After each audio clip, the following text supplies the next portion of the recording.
Wala mang pasok sa barangay pero tuloy ang trabaho sa bahay. Magandang umaga. Maaga nga si Di gumising dahil Sabado ngayon pero sabi ko akala ko ay siya ay magpapahinga. Pero yun nga gustong gusto niyang matapos yung gamasin dito sa paligid ng bahay. Kaya naman sabi niya itutuloy-tuloy na niya ang paggagamas hanggat may pagkakataon. Unti-unti na rin makakagala siyang hindi nagiging busy kasi kahit paano unti-unti na rin natatapos yung aming babuyan. Saka kunti na nga lang yung kailangan, kaya sabi ni Dee, mapagtutuunan niya na ng pansin itong mga dapat na gawin para ako ay tulungan. Kaya maaga pa lang ito nang inuumpisahan niya. Hindi talaga ugali ni Dee na gumising ng tanghali na samantalang ako pinakang late kong gising bago mag alas 7 ng umaga.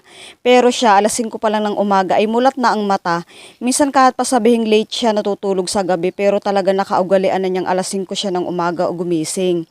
Ito na nga mga kagala, dito niya uumpisahan yung pagkagamas dito sa may harapan ng aming bahay kaya sabi ko napakasukal na kapag pupunta dito. Matataas na yung mga damo niya saka hindi na maganda tingnan, medyo masakit na sa mata. Medyo may kalakayan pa ang mga dapat niyang tapusin pero dahil dito ang mas daanan ng tao kaya sabi ko dito na muna. Meron pa rin siyang tatapusin dito sa may bandang una ng bahay namin. Dito sa may harap ng dagat na aming tambayan.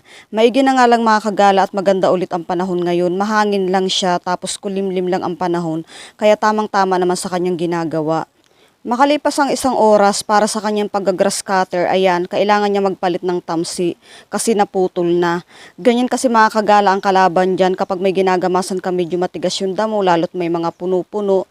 Tapos tipo ngayon mo lang gagamasan talaga ng pang-grass cutter, medyo may kakunatan at medyo mahirap ang damo sa unang paggagamas. Mabilis lang naman mga kagala ang pagpapalit ng tamsi, kaya naman ang mapalitan niya ay itinuloy-tuloy na rin agad niya ang kanyang paggagamas. Ayan, maganda na sa mata tingnan kahit paano maaliwalas na lalo na kapag pupunta ka dito sa papalabas ng bahay. Thank you, Di, kasi may pagkakataon ka ngayon para ako'y tulungan. Saka ang sarap sa mata tingnan kapag uwi ka pa lang ng bahay ay malinis na yung iyong dadaanan. Habang nagagrass cutter nga si Di ay maya-maya dumating si Ming at si Tana. Ayan, nagja-jogging kasi si Ming kaya naisipan naming ayain na rin siya dito sa bahay para magkape. Kaya naman ayan, nagbahay-bahay lang siya. First time lang niya makarating dito sa amin sa Malinig, kaya naman tuwang-tuwa siya. At si Tana naman, kahit ang bahay nila ay hindi kalayuan dito sa bahay namin, ay first time din lang niya makarating dito sa aming bahay kubo. Kaya inaya ko na sila dito. Tapos nagkape kami kasi sabi ko kay Ming, wala na. Hindi na matutuloy ang kanyang pagja-jogging kasi mapapaupo na siya dito sa amin. Saka isa pa, sabi niya bibisita din siya sa bahay nila Lala. Kasi dati pa sabi niya kapag nakikita din niya yung daan papasok dito sa amin sa Malinig, siya daw ay naku-curious kaya talagang gustong-gusto niya makarating dito. Tapos habang nga kami ay nagkakape, itinuturo naming mag-asawa sa kanya kung saan yung mga daan na mga posible niyang daanan kung sakaling maliligaw ulit siya dito para mag-jogging. Pagkatapos nun ay dumiretso na kami naglakad papunta kay Lala. Kaya lang pagdating namin kay Lala ay may lutuin pala siyang pansit. Kaya naman naisip namin magluto ng pansit at hindi oras ay nakapunta kami sa palengke ng Barangay GRS para mamalingki muna. Pag uwi namin nakita namin may namumuti ng Indian mango kaya nanghingi na rin kami. Ayan, dala-dala namin pa uwi sa bahay nila Lala. At ito na nga ang mga pangunahin namin kutkutin habang kami ay magluluto ng pansit. Meron kaming Indian mango at santol. Ayan, bagong-bagong pitas yan mga kagala ko. Tuloy-tuloy na rin kaming pumunta sa kusina nila Lala para magluto ng adobo. Ay, pansit pala. Ayan mga kagala ko yung aming pinagkakaabalahan ngayon. Total sabi namin, agahan tanghalian na ito kasi anong oras na rin kami nakaisip mga magluto. Saka nagpa-GRS pa nga kami. Si Tana nga ang ulira naming magluluto ngayon. Talaga namang sabi niya siya na daw ang bahala dito. Kaya naman i-back up na lang ako sa kanya para sa paghihiwa ng mga rekado. Na matagal-tagal na rin naming niluluto ay parang malapit na nga kaming makakain, parang tunay na nga ito. Pinatikman na nga namin kay Ming yung pansit na niluluto ni Tana kung ano nga ba ang lasa ng masintensyahan na. At ang hatol ng hurado, tanan-tanan!